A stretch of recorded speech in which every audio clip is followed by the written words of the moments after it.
Looks like another waterborne drone attack in the Black Sea, and of course, we've got conflicting reports. On May 24th, the Russian Ministry of Defense put out a short clip showing what appears to be a waterborne drone being fired upon and detonating. Russia said this occurred 140 kilometers northeast of the Bosphorus Strait, which puts it closer to Turkey than either Ukraine or Russia. Later that day, Ukraine released their own footage showing another drone moving towards a Russian warship and then cutting off at the point of impact. These are the two clear pieces of information we have right now. After that, it's a lot of speculation. So to add just a little bit of confusion here, there have been some clips circulating on pro-Russian Telegram channels this morning showing that same ship moving just fine on its own through the Sevastopol harbor. Now, I've seen some folks call these pictures and videos old, that they were taken well before the attack took place. Could be. I haven't been able to find a conclusive answer there, but I wanted to share these because in the debate about if the ship was damaged or sunk, these videos are likely to be referenced, so I wanted you to be able to see them. I will say it's kind of odd that Russia puts out a clip showing they defeated a drone if that same ship was hit by a drone shortly thereafter. I mean, if that second drone did detonate and cause any sort of damage at all, it seems like the better move here is to release nothing at all, or at the very least, show that a detonation did not occur. Also notable here is where the attack took place, which is quite a ways away from any Russian-controlled ports in the Black Sea and right near the corridor that facilitates grain shipments. Now, the grain deal has been something of a bargaining chip for Russia in this war, and while it's still in place today, they're regularly talking about withdrawing, which would be a major problem not only for countries in the Middle East and Africa, but Ukraine as well. In previous waterborne drone attacks, Russia's been pretty quick to point out that this type of activity threatens the security of international shipping. And big picture, I mean, sure, an active war zone is not an ideal space for safe commercial passage.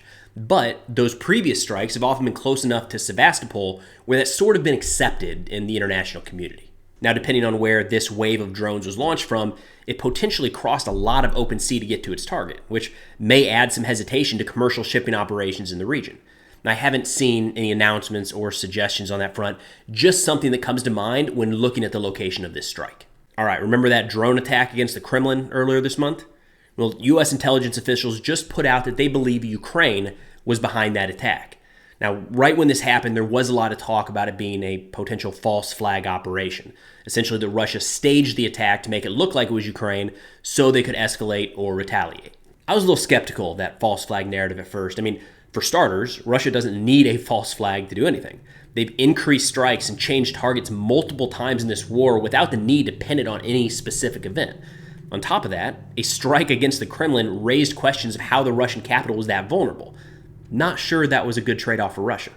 Now, digging into this report from the New York Times, and worth noting that it is quoting anonymous intelligence officials, but they say that through intercepted conversations with Russian officials, they were able to discern that this was not a staged event, saying that the conversations showed Russian leaders sounded pretty surprised at the event overall and confused about how a drone made it into the capital airspace. Analyst Dara Massakat added, quote, "Watching how the Kremlin has responded suggests to me that this was an embarrassment and surprise for them, and not a deliberate false flag."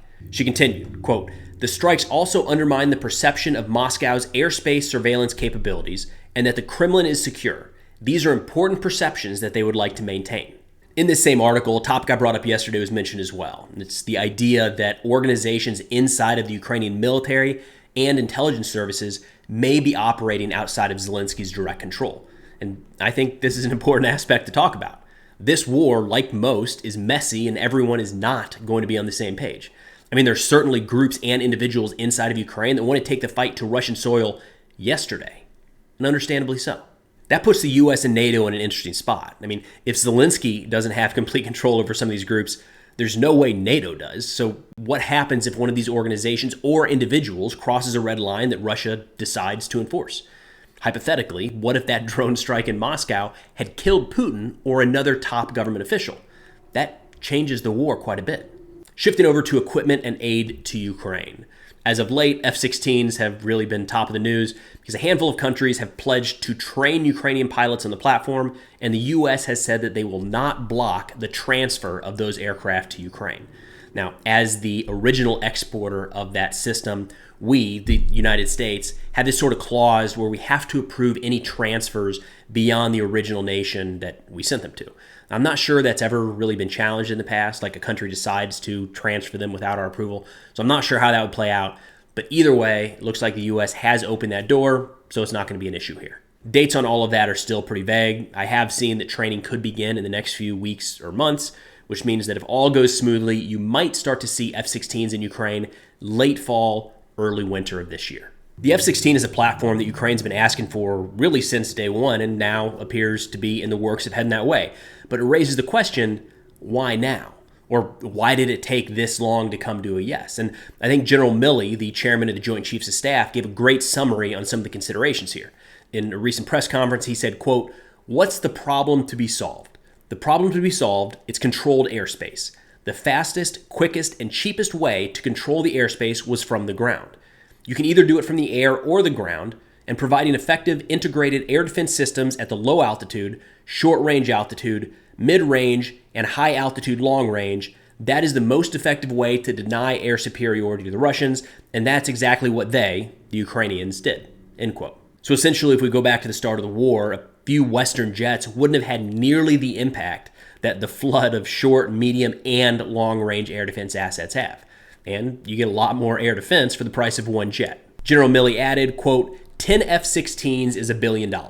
You add the sustainment costs, and it's another $1 billion. So you're talking about $2 billion for 10 aircraft. And the Russians have 1,000 fourth and fifth generation fighters. What he was sort of hammering home on here in the press conference is that Ukraine has a long ways to go before their air force is a significant deterrent to Russia. And while the $40 billion price tag of military aid is substantial, it still limits what can be sent. So the short and mid-term priority has been more of an air denial mission. And once that's relatively established, the shift can be made to deterrence-type options like the F-16, Gripen, or anything else. Now, on the aid to Ukraine topic, my personal opinion is that we've given enough for Ukraine not to lose, but we're a far cry from providing everything they need in order to win. Now, whether that's intentional or not, I'm not sure. But I mean, to take a small, mostly Soviet-style military like Ukraine was pre-invasion and turn them into a modern force able to defeat the Russian army in a short period of time, that's a significant task. That's a lot of money in training and equipment, quite a bit more than we've provided already, especially because we're not looking at a 5 to 10 year window here, which is already short when you're talking about fielding a modern military, but immediate. Ukraine needed those capabilities yesterday.